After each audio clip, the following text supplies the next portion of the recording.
teduhkanlah hati kita, tenangkanlah pikiran kita, dan arahkanlah diri kita bagi Allah yang perkasa. Tatkala engkau memasuki hadirat-Nya yang kudus, kita angkat pujian, nyanyian jemaat, bagimu Tuhan nyanyianku.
Jemaat diundang untuk bangkit berdiri.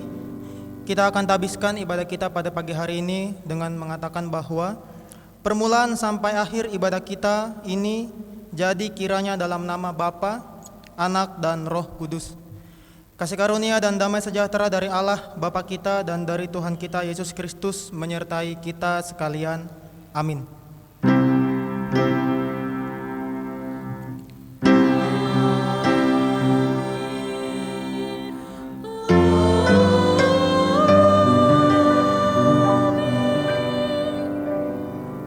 Jemaat dipersilakan duduk kembali.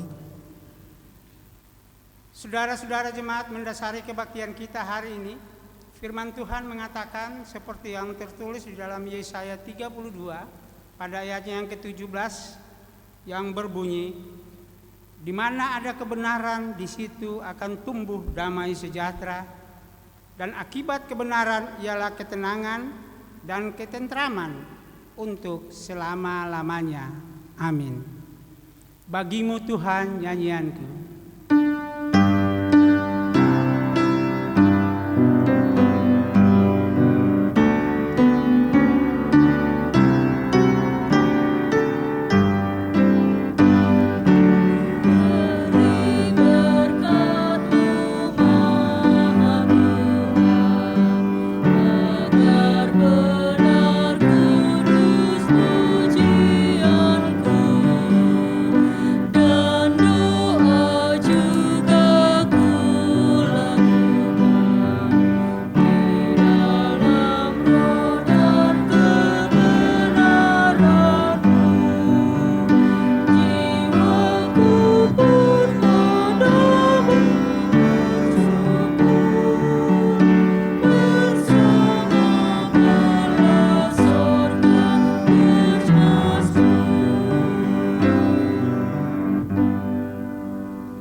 Saudara-saudara jemaat, marilah kita merendahkan diri di bawah hukum Tuhan.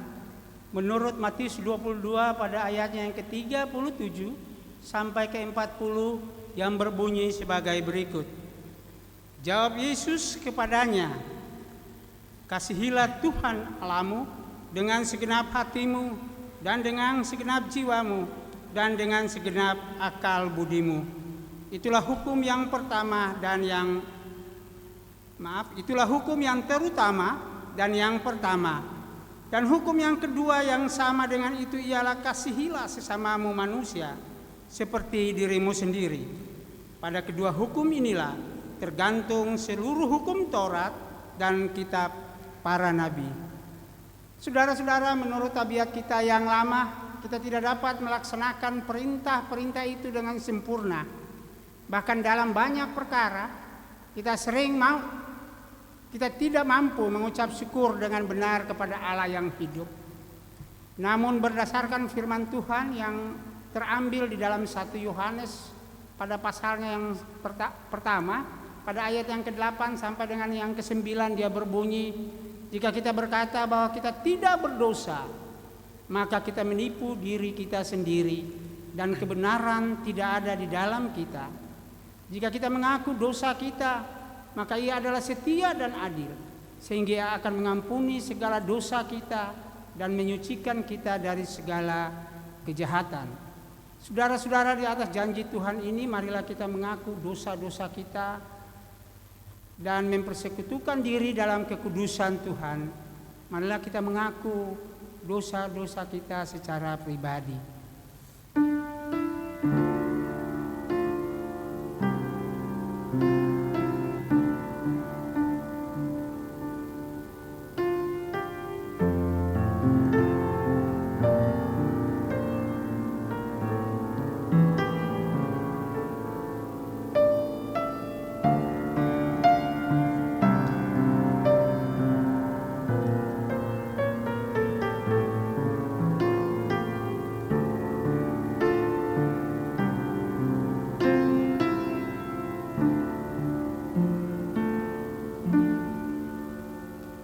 Marilah kita bersama-sama mengaku, ya Bapa, kami yang pemurah dan pengampun, kami menyadari kesalahan kami.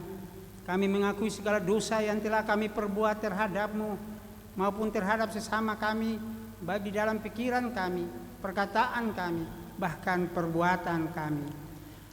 Terhadap Engkau sajalah kami telah berdosa dan melakukan apa yang Kau anggap jahat. Kasihanilah ya Allah menurut kasih setia-Mu, hapuskanlah pelanggaran kami menurut rahmat-Mu yang besar.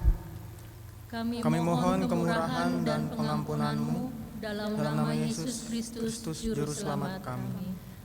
Amin. Jemaat yang dikasihi Tuhan, dipersilakan untuk bangkit berdiri. Berita anugerah bagi kita pada pagi hari ini diambil dari Yeremia 33 ayat yang ke-8. Demikianlah firman Tuhan. Aku akan mentahirkan mereka dari segala kesalahan yang mereka lakukan dengan berdosa terhadap Aku, dan Aku akan mengampuni segala kesalahan yang mereka lakukan dengan berdosa dan dengan memberontak terhadap Aku. Demikianlah berita anugerah dari Tuhan. Jemaat dipersilakan untuk duduk kembali.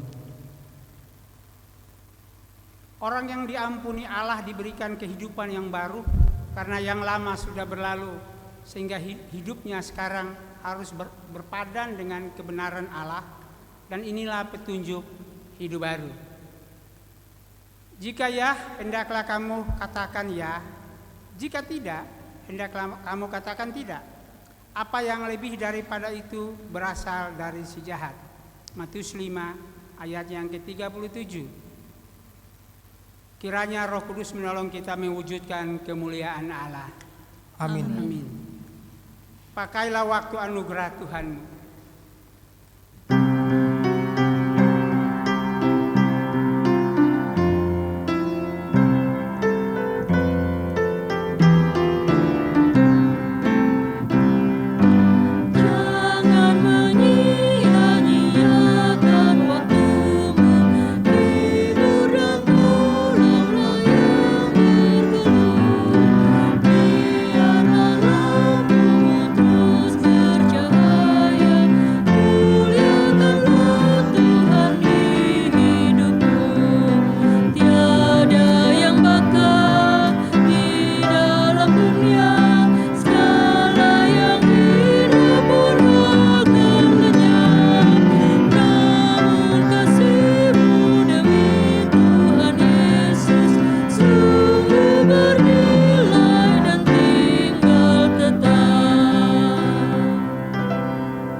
Sebagai jemaat Tuhan Yesus Kristus dalam satu persekutuan dengan segala jemaat dari segala abad dan tempat, marilah kita mengucapkan bersama-sama pengakuan iman yang am dan rasuli sambil saya menjemput jemaat bangkit berdiri. Aku percaya kepada Allah, Bapa yang Maha Kuasa, Khalik langit dan bumi, dan kepada Yesus Kristus, Anaknya yang tunggal Tuhan kita, yang dikandung daripada Roh Kudus, lahir dari anak darah Maria, yang menderita di bawah pemerintahan Pontius Pilatus, disalibkan, mati dan dikuburkan, turun ke dalam kerajaan maut, Pada hari yang ketiga, bangkit pula dari antara orang mati, naik ke sorga, duduk di sebelah kanan Allah, Bapa yang Maha Kuasa, dan akan datang dari sana untuk menghakimi orang yang hidup dan yang mati. Aku percaya kepada Roh Kudus, gereja yang kudus dan am, persekutuan orang kudus, pengampunan dosa, kebangkitan daging, dan hidup yang kekal. Amin. Jemaat dipersilakan duduk kembali. Jemaat yang dikasihi Tuhan, kita akan bersama membaca serta merenungkan kebenaran firman Tuhan. Namun sebelumnya kita pujikan terlebih dahulu Kidung Keesahan 120, bait yang kedua dan yang ketiga, Bersabdalah Tuhan.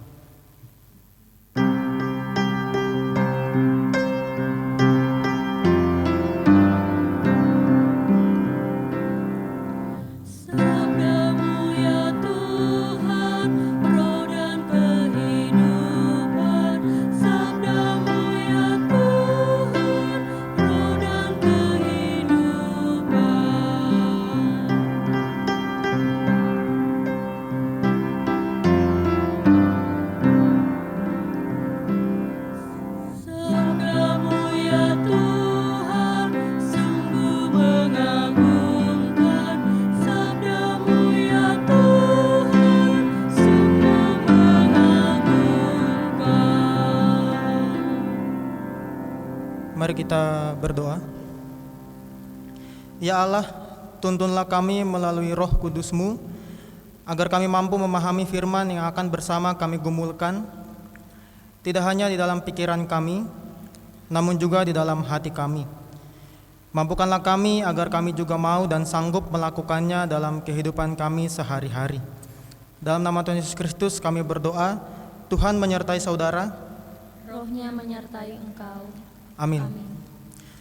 Jemaat yang dikasihi Tuhan, pembacaan kita pada minggu pagi hari ini diambil dari kitab Ulangan 18 ayat yang ke-15 sampai 22. Sebenarnya Ulangan 18 ayat 15 sampai 20, tapi saya panjangin sampai 22. Ulangan 18 ayat 15 sampai 22, saya akan membacakannya untuk kita semuanya. Demikianlah firman Tuhan. Seorang nabi dari tengah-tengahmu, dari antara saudara-saudaramu, sama seperti aku, akan dibangkitkan bagimu oleh Tuhan Allahmu. Dialah yang harus kamu dengarkan. Tepat seperti yang kamu minta dahulu kepada Tuhan Allahmu di Gunung Horeb, pada hari perkumpulan dengan berkata, tidak mau aku mendengar lagi suara Tuhan Allahku, dan api yang besar ini tidak mau aku melihatnya lagi, supaya jangan aku mati. Lalu berkatalah Tuhan kepadaku, apa yang dikatakan mereka itu baik. Seorang nabi akan kubangkitkan bagi mereka dari antara saudara mereka, seperti engkau ini. Aku akan menaruh firmanku dalam mulutnya, dan ia akan mengatakan kepada mereka segala yang kuperintahkan kepadanya. Orang yang tidak mendengarkan segala firmanku yang akan diucapkan nabi itu demi namaku, daripadanya akan kutuntut pertanggungjawaban. Tetapi seorang nabi yang terlalu berani untuk mengucapkan demi namaku perkataan yang tidak kuperintahkan untuk dikatakan olehnya, atau yang berkata demi nama Allah lain, nabi itu harus mati. Jika sekiranya kamu berkata dalam hatimu, bagaimanakah kami mengetahui perkataan yang tidak difirmankan Tuhan? Apabila seorang nabi berkata demi nama Tuhan dan perkataannya itu tidak terjadi dan tidak sampai, maka itulah perkataan yang tidak difirmankan Tuhan. Dengan terlalu berani nabi itu telah mengatakannya, maka janganlah gentar kepadanya. Demikianlah firman Tuhan. Terpujilah Tuhan Yesus Kristus. Yang berfirman ialah mereka yang mendengarkan firman Allah dan yang memeliharanya. Haleluya.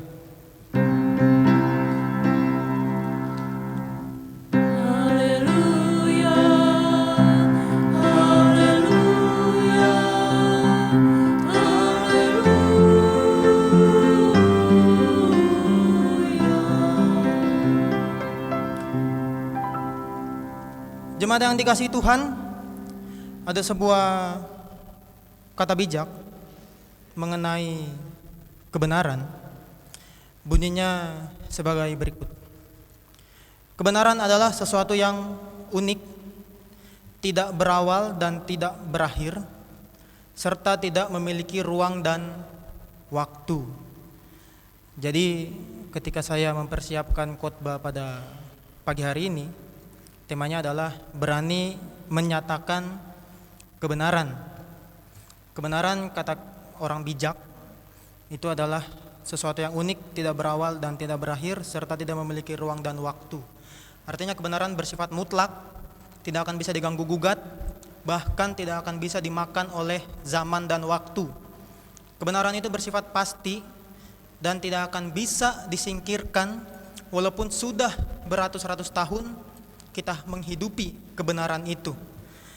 Nah, jemaat yang dikasihi Tuhan, tentu dalam kehidupan kita sangat mengerti, kita sangat paham, kita sangat tahu apa itu kebenaran. Kebenaran itu mungkin sering kita hidupi, atau minimal mungkin sering kita temui dalam kehidupan kita. Contohnya kalau kita naik motor, terus kemudian kita melanggar lalu lintas, menerobos lampu merah, kebenarannya adalah kita harus ditilang. Dan kebenarannya juga kadang kita tidak mau ditilang dan kita lebih suka menyogok. Tetapi jemaat yang dikasihi Tuhan, seringkali kita tidak mengindahkan kebenaran bahwa kita salah menerobos lampu lalu lintas, dan kita lebih sering menggunakan diri kita yang menganggap kita benar, dan kita membayar polisi dan polisinya kebanyakan mau lagi kayak gitu.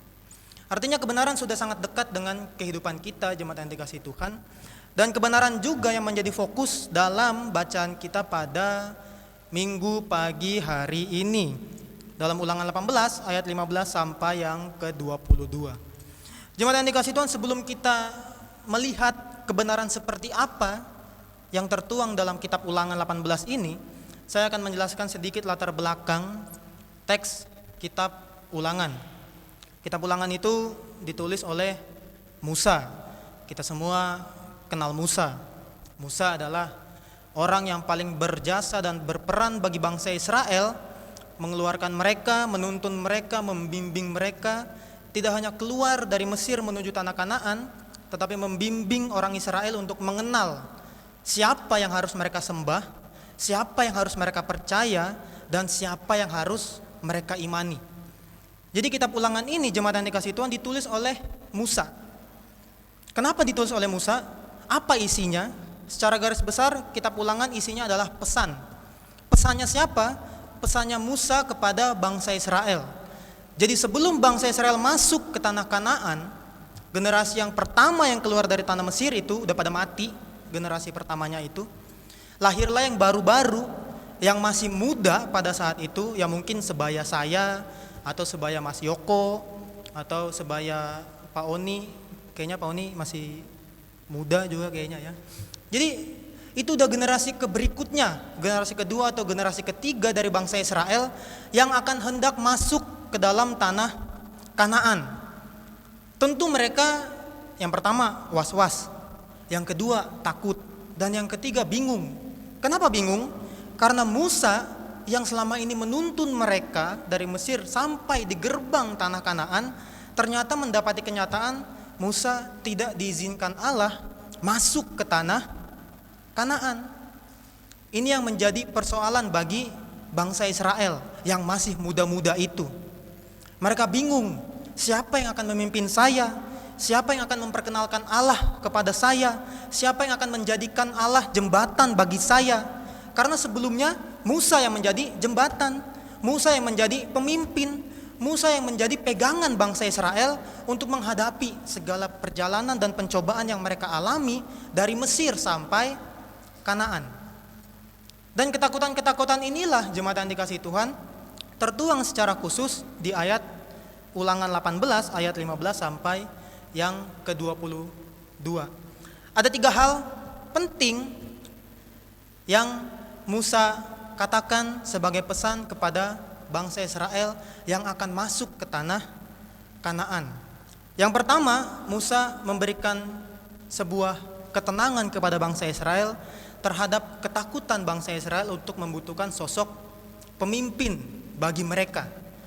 Dikatakan di sana bahwa Musa perannya sangat luar biasa, tidak hanya sebagai nabi tetapi sebagai pemimpin. Di ayat yang ke-15 dikatakan di sana dalam bacaan kita, jemaat yang dikasihi Tuhan, seorang nabi dari tengah-tengahmu, dari antara saudara-saudaramu sama seperti aku, akan dibangkitkan bagimu oleh Tuhan Allahmu. Lihat, jaminan pertama yang Musa berikan kepada bangsa Israel adalah seorang nabi, seorang pemimpin akan dibangkitkan dari antara kamu. Pesan Musa yang pertama ini, jemaat yang dikasihi Tuhan, tentu memberi sebuah ketenangan sekaligus kelegaan. Karena apa?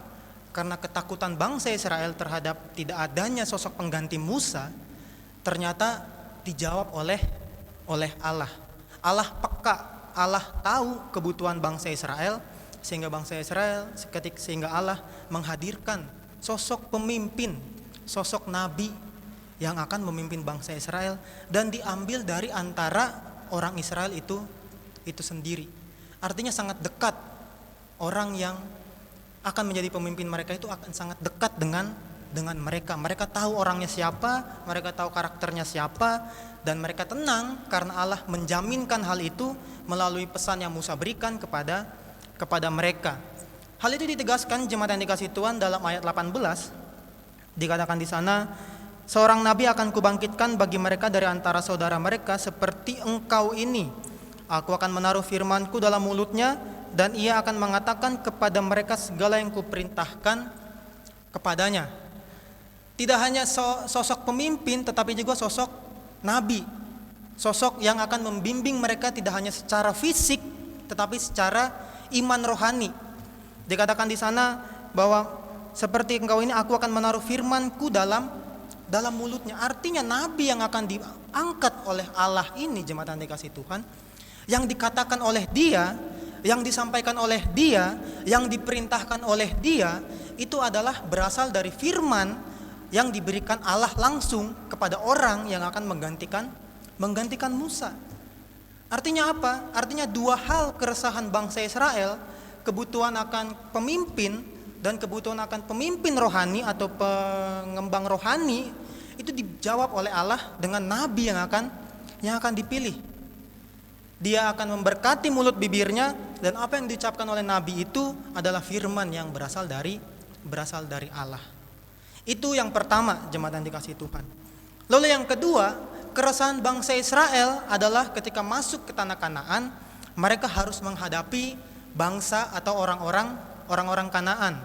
Jemaat yang dikasihi Tuhan, orang-orang Kanaan itu orangnya tinggi gede, jago berperang, Allah lainnya juga banyak.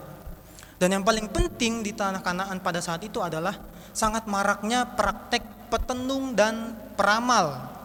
Kalau misalnya kita zaman sekarang itu kan, kalau petenung dan peramal itu kayak yang lagi viral belakangan ini, yang kemarin YouTube-nya juga saya nonton di Deddy Corbuzier itu, kalau misalnya jemaat pada tahu gitu ya, Mbak Yu itu kan dia katanya dulu kemarin meramalkan Jokowi akan lengser, katanya gitu.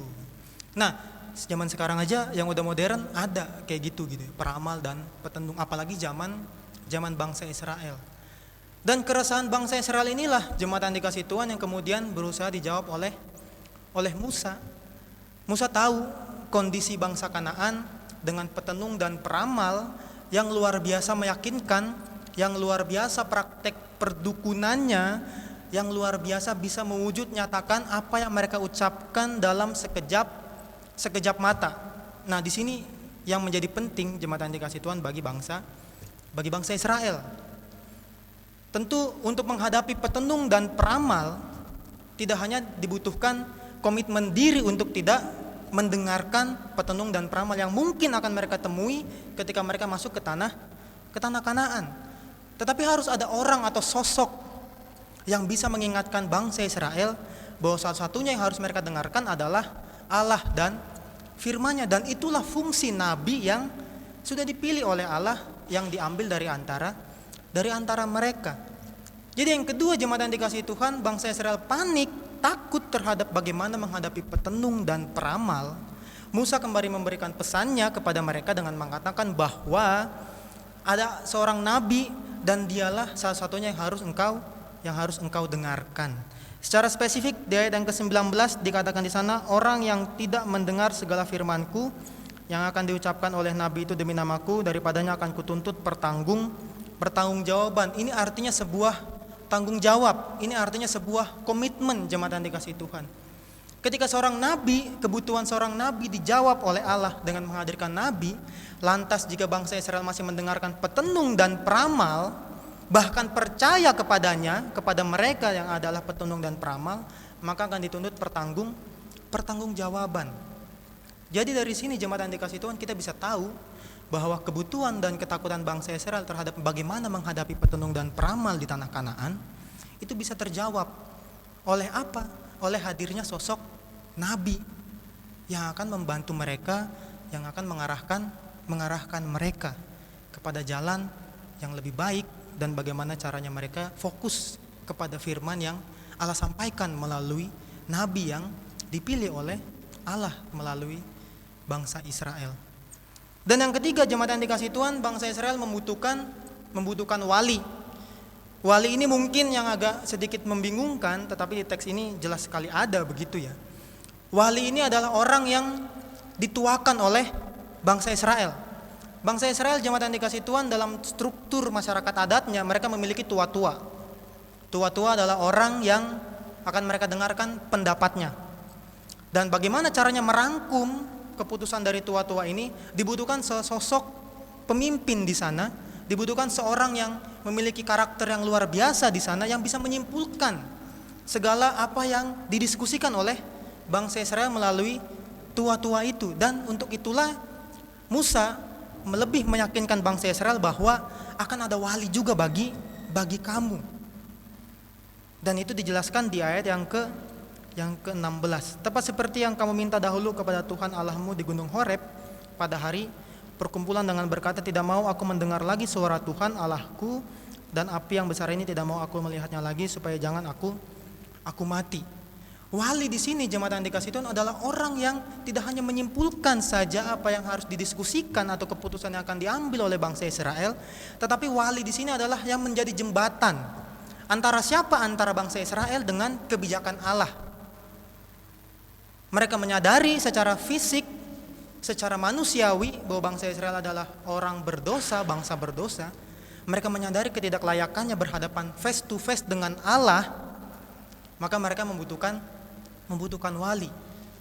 Selain untuk menyimpulkan segala diskusi yang akan berkembang ke depan, bagaimana cara mereka menyusun strategi masuk ke tanah Kanaan, yang paling penting adalah wali ini menjembatani mereka antara bangsa Israel dengan Allah.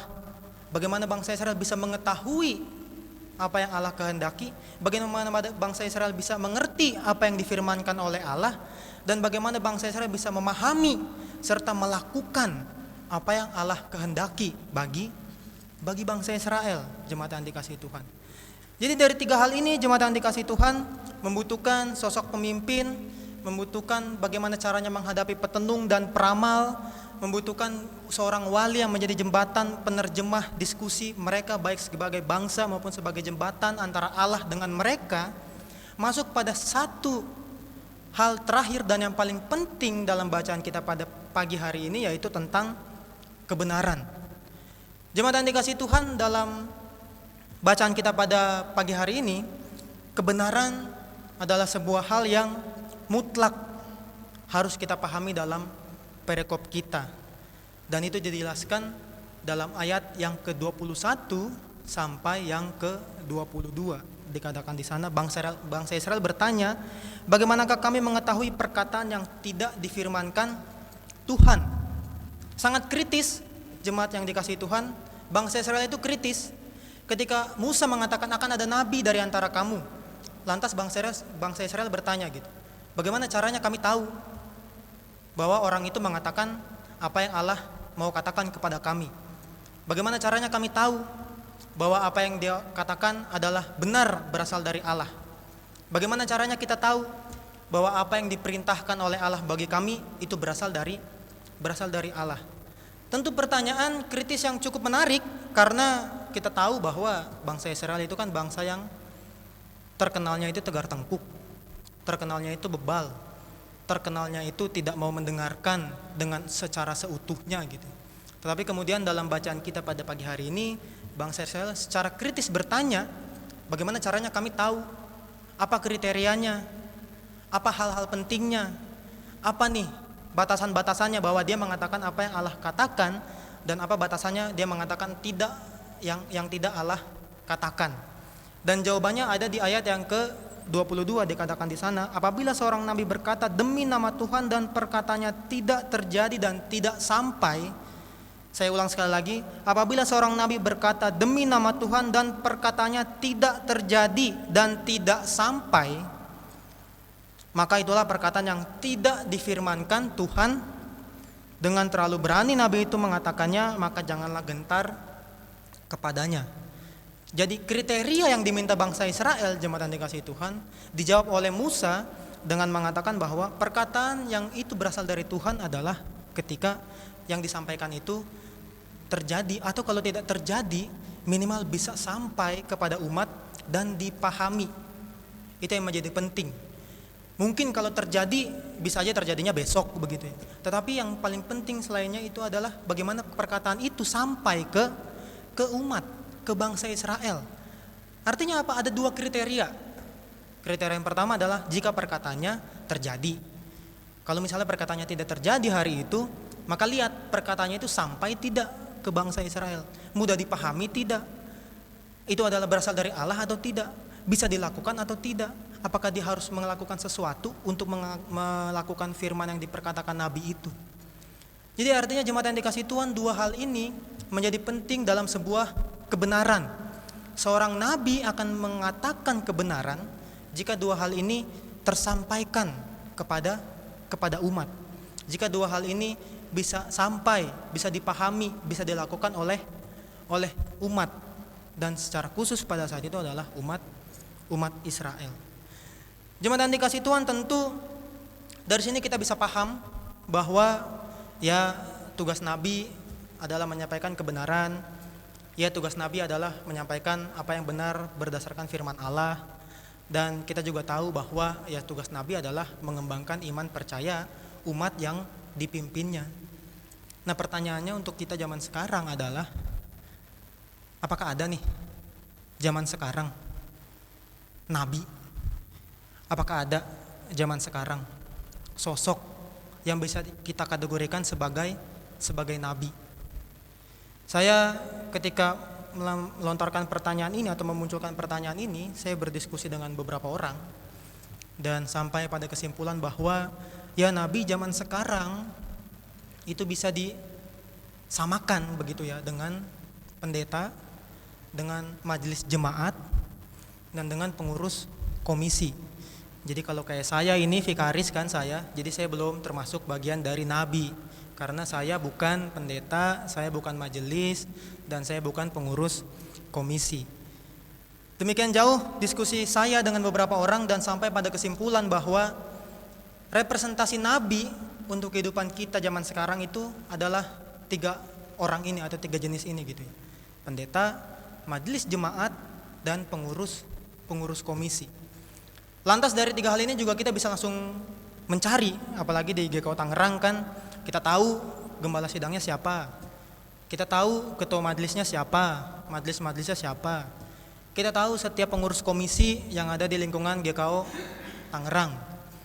Dan dari situ juga ketika kita sudah tahu, kita bisa langsung menagih dalam tanda kutip, atau kita bisa langsung mempertanyakan, apakah selama ini pendeta, majelis jemaat, pengurus komisi dalam seluruh kehidupan pelayanannya sudahkah secara utuh mengatakan, menyampaikan, melakukan kebenaran sesuai dengan firman yang Allah berikan kepada mereka. Nah, ini yang menjadi menarik jemaat yang dikasihi Tuhan. Pertanyaannya adalah kita disuruh ngelihat 3 orang ini, pendeta, majelis jemaat, dan pengurus komisi yang kita representasikan sebagai perwujudan Nabi zaman sekarang gitu ya. Dan kita akan bisa lihat, oh ya, pendeta gua gimana nih kehidupannya? Oh iya, majelis gimana nih kehidupannya? Oh iya, pengurus komisi gimana nih kehidupannya? Kita bisa dengan mudah langsung melihat. Kita bisa dengan mudah langsung mencari-cari. Kita bisa dengan mudah langsung mengkritisi. Bahkan yang lebih jauh lagi dan lebih sadis lagi jemaat yang dikasihi Tuhan, kita bisa dengan mudah langsung menghakimi pendeta itu, majelis jemaat itu, pengurus komisi itu, jika kita tahu dia pernah melakukan apa yang tidak benar dan tidak sesuai dengan firman Allah. Jadi artinya jemaat yang dikasih Tuhan, representasi ini seringkali kita jadikan kambing hitam. Pendeta itu sering kita jadikan kambing hitam, majelis jemaat kita sering jadikan kambing hitam, pengurus komisi kita sering jadikan kambing hitam, karena mereka lah yang kita anggap sebagai jemaat adalah representasi dari nabi. Mereka yang harusnya mengatakan kebenaran, mereka yang harusnya berani menyatakan kebenaran. Padahal kalau misalnya kita gali lagi lebih dalam jemaat yang dikasih Tuhan, zaman sekarang itu kan nabi sebenarnya nggak ada. Nabi terakhir itu kan Yesus Kristus gitu, Tuhan gitu. Setelah itu nggak ada lagi. Sama, setelah Yesus mati menebus kita di kayu salib, kita mendapatkan keselamatan yang sama. Kita mendapat kebenaran dan penebusan dosa yang sama. Artinya presentasi kita, pemikiran kita terhadap gambaran nabi yang selama ini kita pikirkan, ada 3 orang itu, ada 3 tokoh itu, pendeta, majelis jemaat dan pengurus komisi, seharusnya kita singkirkan dan kita ganti dengan siapa? Dengan kita masing-masing. Ini yang seringkali tidak kita berani ungkapkan dalam kehidupan kita. Seringkali kita merasa, ya saya wajar salah, saya juga umat biasa kok. Yang harusnya suci itu kan pendeta hidupnya, yang harusnya suci itu kan majelis jemaat hidupnya, yang harusnya suci itu kan pengurus komisi hidupnya. Saya mah jemaat biasa. Seringkali kita bersembunyi di balik kata itu gitu. Saya hanya jemaat biasa. Ya tugas tanggung jawab saya datang ke gereja, mendengarkan firman, nanti pulang ke rumah, ya kalau saya berbuat dosa, ya sudah memang saya berbuat dosa, saya hanya umat. Dan kita melupakan satu hal jemaat yang dikasih Tuhan, bahwa berani menyatakan kebenaran, berani mengatakan kebenaran, berani menghidupi kebenaran berdasarkan firman Tuhan, itu bukan hanya tugas pendeta, itu bukan hanya tugas majelis jemaat, itu bukan hanya tugas pengurus komisi yang diteguhkan, yang ditabis di hadapan umat, tetapi itu tugas siapa? Tugas kita semuanya.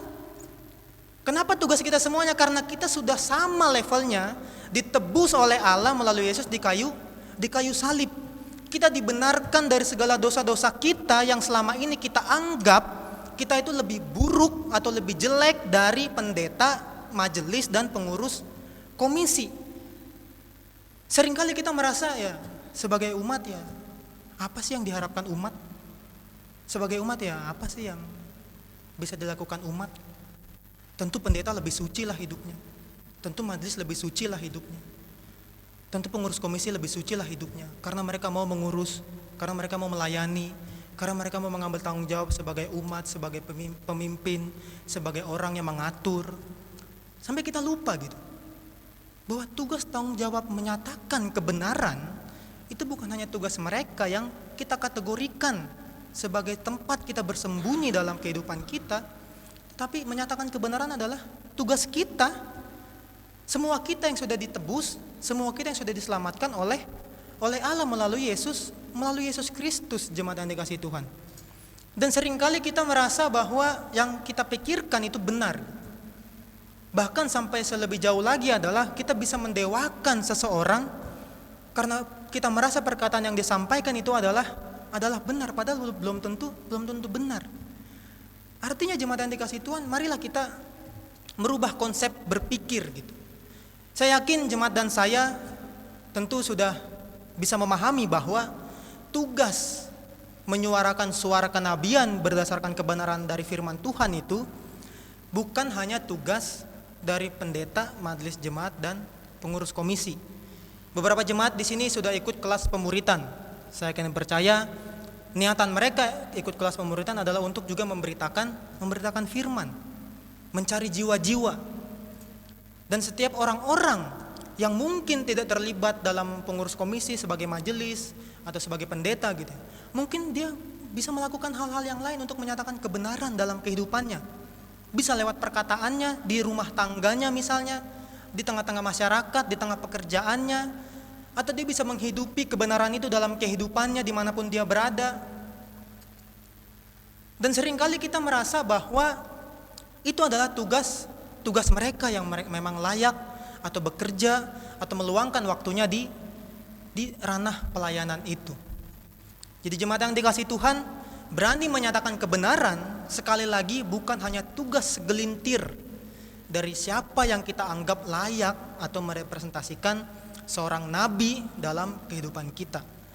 Berani menyatakan kebenaran itu adalah tugas dan tanggung jawab kita sebagai umat yang sudah dipilih Allah, yang sudah ditebus Allah melalui kematian Yesus di kayu salib. Dan untuk itulah kita harus senantiasa dalam kehidupan kita menyuarakan suara kenabian sesuai dengan kebenaran firman yang sudah Allah berikan kepada kita. Pertanyaannya adalah apakah kita mau mengambil tanggung jawab itu? Apakah kita mau mengambil hal-hal yang kita anggap tadinya bukan tugas kita, yang kita anggap itu tugas mereka, tugasnya pendeta, tugasnya majelis, tugasnya pengurus komisi? Maukah kita mengambil itu dalam kehidupan kita untuk kemudian kita memiliki tanggung jawab yang sama, bahwa dalam kehidupan kita, kehidupan saya, tugas menyuarakan kebenaran dan menyuarakan suara kenabian itu bukan hanya tugasnya pendeta, bukan hanya tugasnya majelis, bukan hanya tugasnya pengurus komisi, tetapi tugasnya saya yang sudah ditebus, saya yang sudah diselamatkan melalui putranya Yesus Kristus yang mati di kayu salib.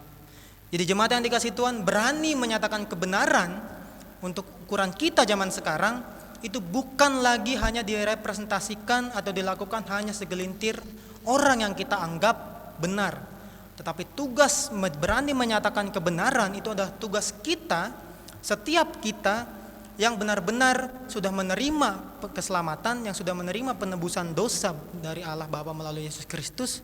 Dan untuk itulah kita harus menghidupi kebenaran yang berasal dari Allah. Pertanyaannya adalah apakah jemaat mau mengambil tanggung jawab itu? Apakah kita yang mendengarkan ibadah pada pagi hari ini mau mengambil komitmen itu untuk menghidupi, untuk mengatakan, untuk melakukan kebenaran yang berasal dari Allah itu dalam kehidupan kita, dalam perkataan kita, dalam tindakan kita, dimanapun dan kapanpun, sampai pada akhirnya kita tiba di mana Tuhan memanggil kita untuk kembali dimuliakan bersama-sama Allah di sorga. Demikianlah firman Tuhan. Amin.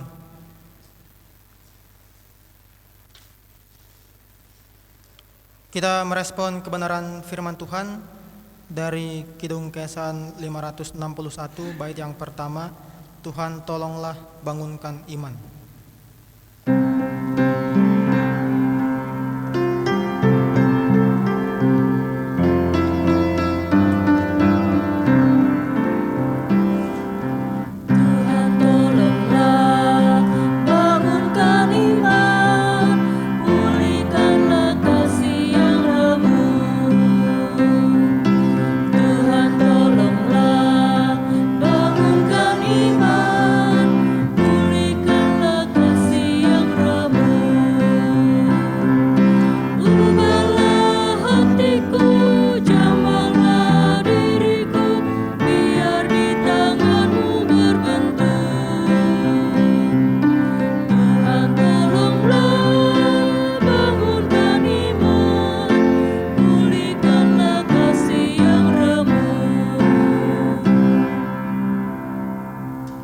Mari kita menaikkan syafaat kita bersatu dalam doa. Tuhan, terima kasih untuk kebenaran firman yang kembali mengingatkan kami bahwa tugas menyatakan suara kenabian berdasarkan kebenaran melalui firman-Mu bukan hanya tugas segelintir orang yang kami anggap layak menyampaikan kebenaran itu, tetapi tugas menyuarakan kebenaran suara kenabian itu adalah tugas setiap kami yang sudah ditebus, yang sudah mendapat keselamatan yang berasal daripada-Mu. Biarlah Tuhan Engkau memampukan kami untuk mengambil tanggung jawab itu dan berkomitmen untuk senantiasa dalam kehidupan kami isi dengan perkataan firman dan tindakan yang berdasarkan kebenaran yang berasal daripada-Mu. Bapak, saat ini kami hendak menaikkan syafaat kami kepadamu, berdoa untuk Sinode GKO dan para pelayan di lingkungan GKO. Biar Engkau memberkati ketum dan sekum beserta jajarannya. Engkau memberkati pelayanan mereka yang memimpin Sinode GKO.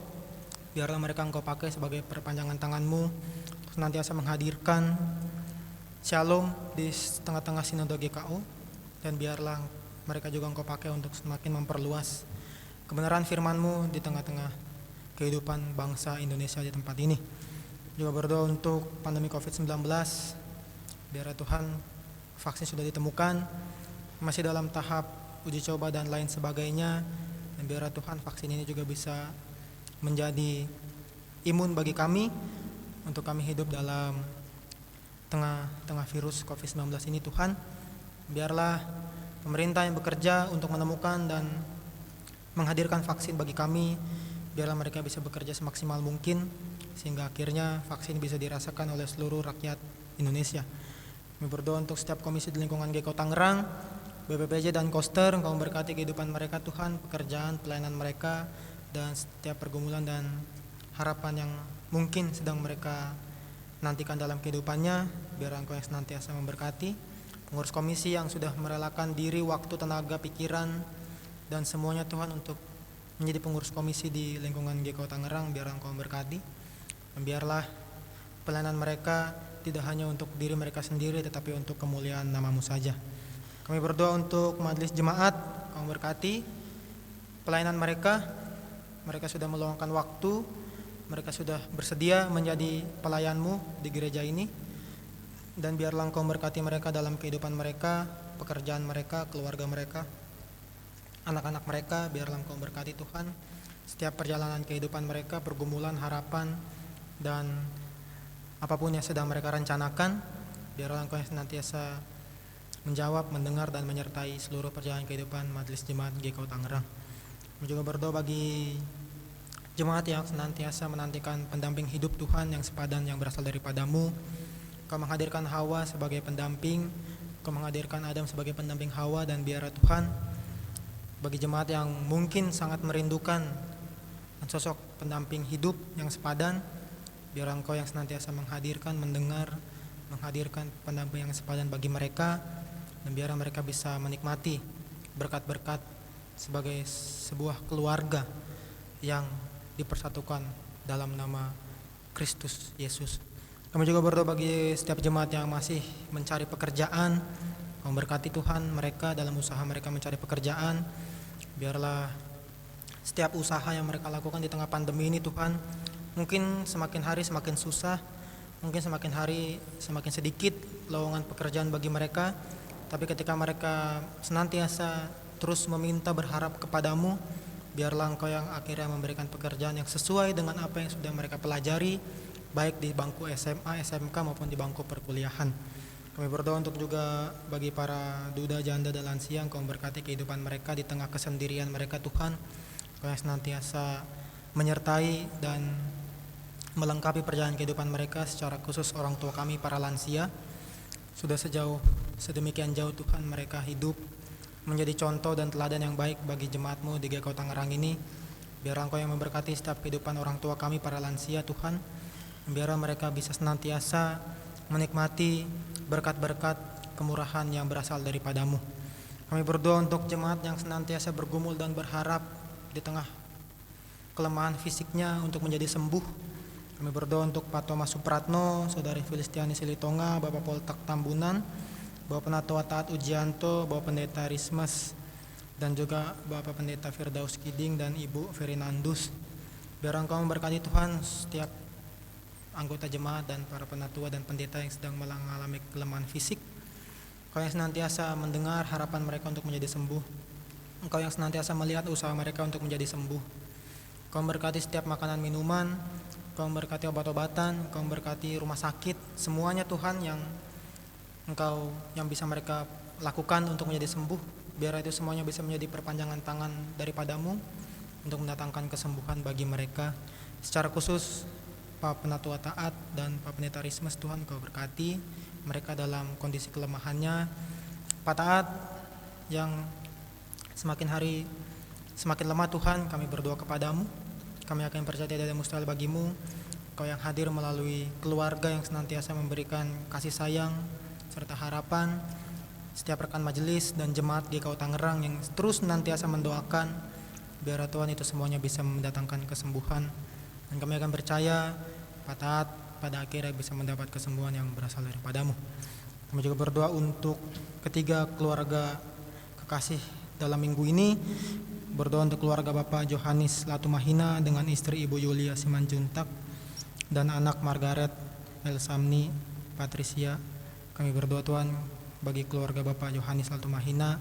Kau berkati kehidupan keluarganya, Kau berkati pekerjaannya, Kau berkati rencana pergumulan dan harapan mereka. Kau yang senantiasa memberikan damai sejahtera, berkat, sukacita yang berasal daripadamu kepada keluarga di tempat ini. Kau berkati ketiga anak kekasih dalam masa pertumbuhan mereka, dalam studi mereka. Dan biarlah senantiasa Engkau memberkati pertumbuhan dan pada akhirnya Engkau yang senantiasa menghadirkan berkat-berkat bagi ketiga anak kekasih. Kami juga berdoa untuk keluarga Nyonya Rosiani Manalu dengan anak Liani, Jonathan dan Agustina. Kau berkati Tuhan keluarga Nyonya Rosiani Manalu dalam kehidupan mereka. Kau berkati juga ketiga anak kekasih dalam pekerjaan mereka, dalam skripsi mereka, dalam perkuliahan mereka. Biarlah ketiga anak kekasih juga senantiasa bisa menghadirkan sukacita bagi ibu kekasih. Dan biarlah setiap harapan pergumulan yang direncanakan oleh keluarga ini bisa Engkau lihat dan bisa Engkau sertai perjalanannya, sehingga akhirnya apa yang mereka harapkan, apa yang mereka gumulkan bisa Engkau senantiasa hadirkan dan bisa Engkau jawab dalam kehidupan mereka. Kami juga berdoa untuk keluarga Bapak J. Meliala dengan istri Ibu Penatua M. Nelly Silitonga dan anak kekasih Stefanus dan Joshua. Kau berkati keluarga ini Tuhan, Bapak J. Meliala dalam kehidupan mereka. Kau berkati Ibu Penatua Nelly Silitonga dalam pelayanan sebagai majelis. Biarlah Ibu bisa menjadi contoh yang baik di tengah-tengah keluarga sebagai majelis jemaat, sebagai ibu dan bapak, sebagai kepala keluarga, sebagai imam di rumah tangga. Dan biar Engkau juga berkati Stefanus Tuhan dalam rencananya untuk menikah di tahun ini. Engkau berkati rencana-rencananya dan biar semuanya persiapan bisa berjalan dengan baik, sehingga akhirnya sukacita dari pernikahan bisa dirasakan oleh keluarga Bapak J. Meliala secara khusus bagi Stefanus. Kami juga berdoa untuk jemaat yang berulang tahun sepanjang minggu ini. Kami berdoa untuk Ibu Rianti Rolita Matondang, Saudari Resa, Saudari Rini Margiastuti, Bapak Idrus Supardi dan Ibu Nadeak. Kau berkati Tuhan kelima saudara kekasih kami. Kau masih senantiasa menambahkan 1 tahun penyertaan bagi mereka, dan biarlah di umur yang baru ini Tuhan mereka semakin bersyukur, dan biarlah di 1 tahun yang baru ini juga mereka semakin senantiasa mendekatkan diri kepadamu dalam kehidupan mereka, dan mereka bisa mensyukuri pertambahan ini dengan senantiasa melibatkan Engkau dalam setiap hal dan pergumulan yang mereka alami atau hidupi dalam kehidupan mereka. Bangsa dan negara Tuhan, kami berdoa kepadamu, ada begitu banyak bencana yang terjadi bagi bangsa kami Indonesia di sepanjang bulan ini Tuhan, baik dari Sriwijaya jatuh, baik dari gunung meletus, banjir dan gempa bumi. Biar Tuhan semuanya itu bisa semakin mengingatkan kami bahwa kami adalah manusia yang lemah, bahwa kami adalah manusia yang serakah, yang menggunduli semua hutan di Kalimantan Selatan sehingga akhirnya terjadi banjir. Biar kami juga semakin diingatkan bahwa kami hanyalah manusia yang lemah, yang tidak berdaya tanpa kuasa daripadamu Tuhan. Dan biar Engkau memberkati senantiasa usaha dari setiap BNPB, SAR dan semuanya Tuhan, yang senantiasa menanggulangi baik bencana banjir, gempa maupun pencarian korban dari pesawat jatuh. Biar Tuhan Kau yang senantiasa menghadirkan penghiburan bagi keluarga yang ditinggalkan oleh anggota keluarganya. Dan biar setiap bencana alam ini bisa semakin mengingatkan kami bahwa kami harus melindungi setiap alam yang dimana kami hidup. Dan biar Tuhan dari peristiwa bencana alam ini kami juga semakin menyadari bahwa kami lemah dan kami bukan apa-apa. Dan biar bencana alam yang terjadi sepanjang minggu ini bisa semakin menyadarkan kami bahwa kami harus hidup berdampingan dengan alam, dan kami harus merawat alam di mana kami hidup dan tinggal di dalamnya.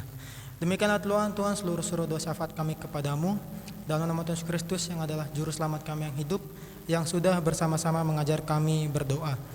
Bapa kami yang di sorga, dikuduskanlah namamu, datanglah kerajaanmu, jadilah kehendakmu di bumi seperti di sorga. Berikanlah kami pada hari ini makanan kami yang secukupnya, dan ampunilah kami akan kesalahan kami, seperti kami sudah mengampuni orang yang bersalah kepada kami. Dan janganlah membawa kami ke dalam pencobaan, tapi lepaskanlah kami daripada yang jahat, karena Engkaulah yang punya kerajaan dan kuasa, dan kemuliaan sampai selama-lamanya. Amin.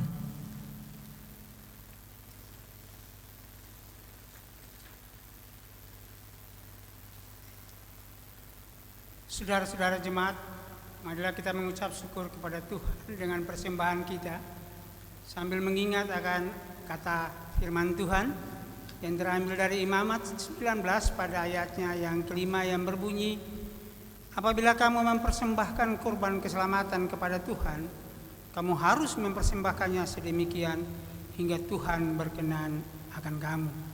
Sambil kantong persembahan dijalankan, kita angkat, terima kasih ya Tuhan.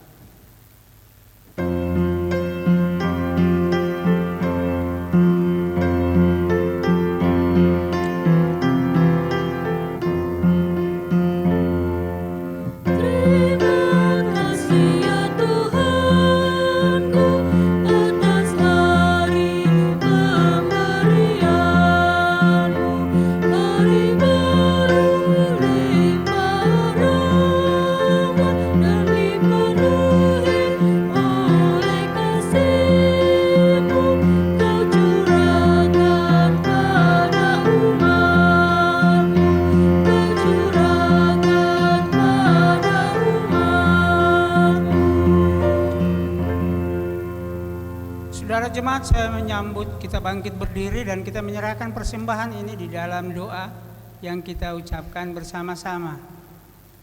Ya Tuhan, terimalah persembahan syukur kami ini, yaitu dari umat yang telah Tuhan selamatkan. Jadikanlah persembahan syukur ini menjadi suatu berkat bagi pelayanan kasih dan keadilan. Amin.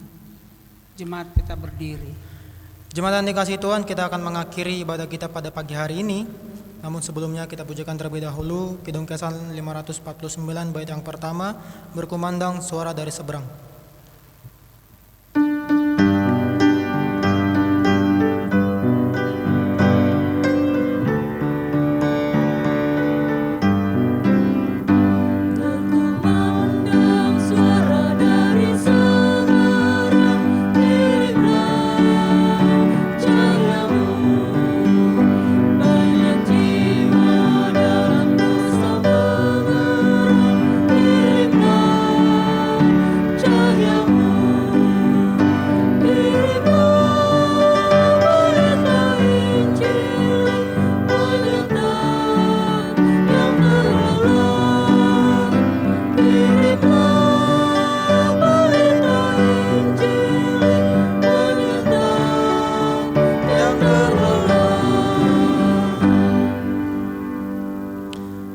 Jemaat yang dikasihi Tuhan, kembalilah ke dalam kenyataan hidup kita sehari-hari.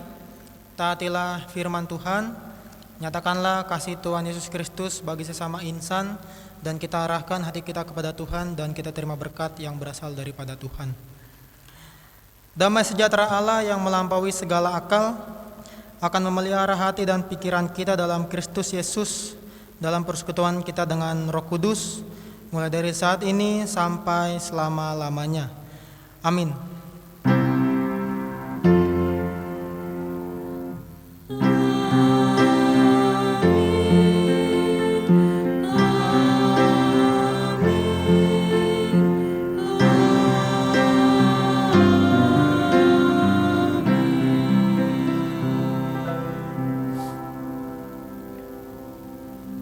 Berkumandang suara dari seberang.